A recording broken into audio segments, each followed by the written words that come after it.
In terms of performance, as in previous months, we continue not to meet the A&E, the diagnostic weight and the ambiguous standards.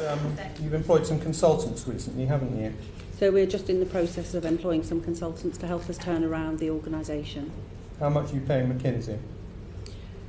So we're yet to agree the final contract, but it will be a net Sorry, have you not learned your lesson? You haven't agreed a final contract and they started a consulting project last week? No, they didn't start a consulting project last week. They haven't yet formally commenced the consulting project. How much are you going to be paying McKinsey to come into your CCG and try and turn it into a functioning organisation? So we'll be paying them a net figure somewhere in the order of £800,000. I think looking at the financial position for the first 4 months of this year and looking at the findings of PricewaterhouseCoopers capacity and capability review, it's really clear that as an organisation, what's causing this is not just the collapse of the United Care contract. There is a much more worrying and underlying concern in terms of the ability of the CCG as a commissioning organisation to effect real service change on the ground that both maintains and preferably improves quality, but does enable us to deliver services that meet the needs of our population within our budget. So we've got some really significant organisational turnaround work to do. We know that what we need to deliver this year and the improvement and development of our staff that we need to deliver this year, we will not be able to do on our own.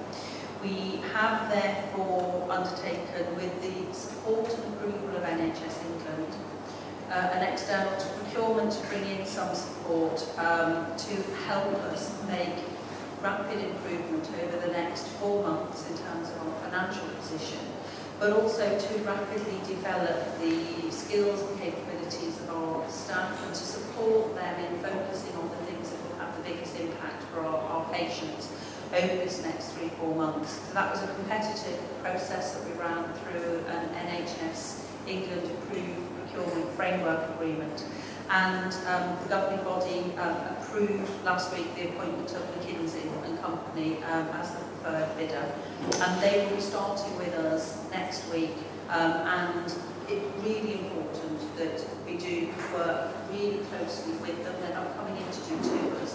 What we have procured them to do is to come and work with us and really put our systems and processes for quick delivery into the Premier League, and they're not in the Premier League at the moment, and there is a requirement that what McKinsey do is teach and train our staff how to problem solve, how to deliver quickly in a way that improves services for patients, but also delivers the financial savings that we would expect those schemes to deliver.